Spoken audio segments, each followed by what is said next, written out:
Hi everyone, it's Don from Crux Seminatus with a second Avenger Strike Fighter. I just loved the first one so much I decided I wanted to do another one in a sort of completely different camouflage style from the first one, which was desert.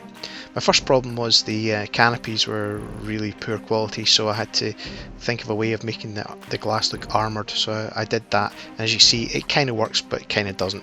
I knew the pilots wouldn't be visible, so I only really roughly painted them, so I knew that you weren't going to see much of them. I did some OSL on the las cannons. Again, just tried a different colour to contrast with the sort of grey colour I was going to go for. Assembling it was a bit of a problem, a bit fiddly there with the arms, but like anything else, you sort of work your way around it.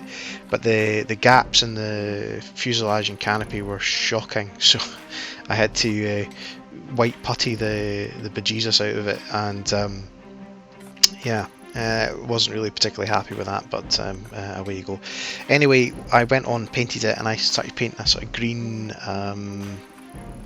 camouflage. I'd seen it a few places in the Imperial Armour books, and I was actually quite enjoying it. I thought it was looking alright at this point, and then suddenly I hated it, and I'm not entirely sure why.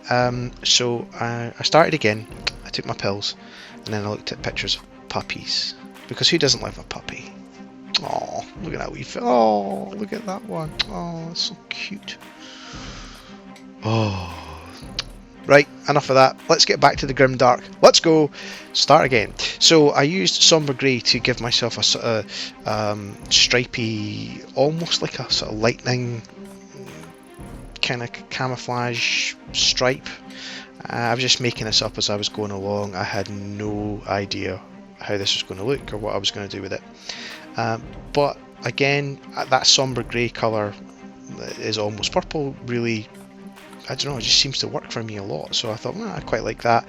And then I used this colour called cold grey to basically fill in all the bits in between, so it gives you a sort of three-tone camouflage effect that I certainly hadn't planned on doing. It just happened that way. And ultimately, yeah, I think it's alright. So I just painted the rest of the details. As I say, this one wasn't a particularly Nottingham based resin product, so you know, I wasn't really overly precious about it, but I did want to make a decent job out of it.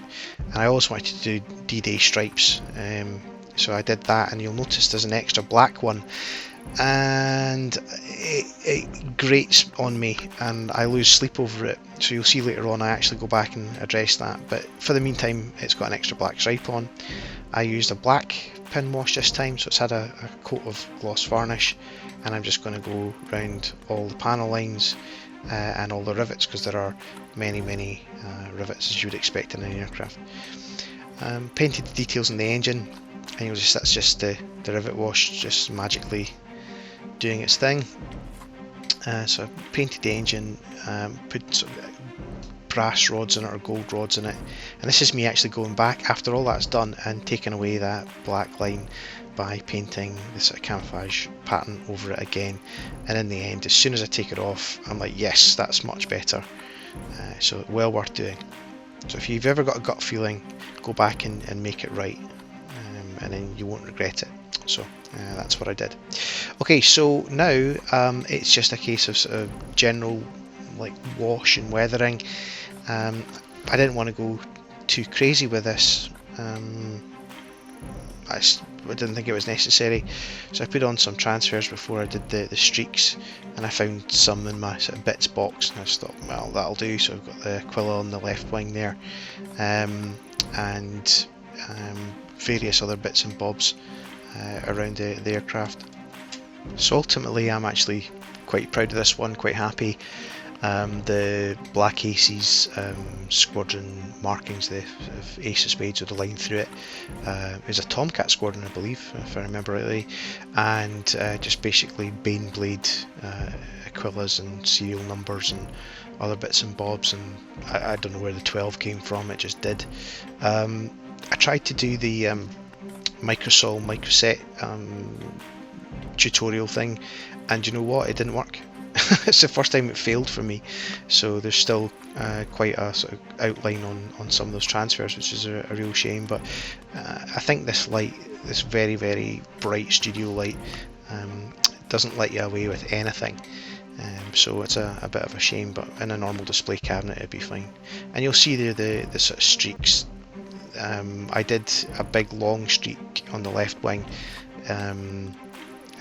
I don't know. I think I did it with the other one as well. It just seems to, that space just seems to need something. And there's a lot of other sort of tiny wee sort of rust spots and streaks and stuff like that. I love the sort of Avenger cannon or the Punisher cannon at the front, and I love the fact that, you know, it's half A10, half Stuka. Anyway, thanks very much for watching, guys. If you'd like to comment, like and subscribe, we'd appreciate it. Thank you, cheers now, bye bye.